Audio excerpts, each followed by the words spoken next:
Plan Kosova vazhdon me ciklin e dokumentarëve. Të dielën në ora 20:45 ju prezantojmë të vërtetën e fshehur të Teuta Krasniqit.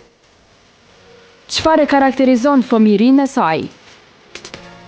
Gjithmonë ka dashur me qenë një familje lidere.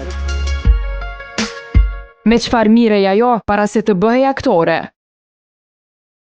Kemi palu fesha, kemi shit, sa kemi ujë, madje kemi pas edhe përshindje. Cilat janë të arriturat e Teuta Krasniqit? Gjatë kohës, sa e kum filluar projekt, jam di që jam të një informacionin më të rëndësishëm për cilën jam në këtë vend. Rrugtimi i saj prej aktoreje. Unë mendoj që Teuta është një prej aktorëve më të mira që i kam. Si e menaxhoi ajo jetën e saj private dhe pse u bë personazhi publik më i përfolur në vend? Ajo që unë besoj që Teuta nuk ka dashur që të shitet atë shumë mediatikisht, ka qenë jeta e saj private. Na ndiqni të dielën në ora 20:45, e vërteta e fshehur e yjeve, vetëm në Plan Kosova.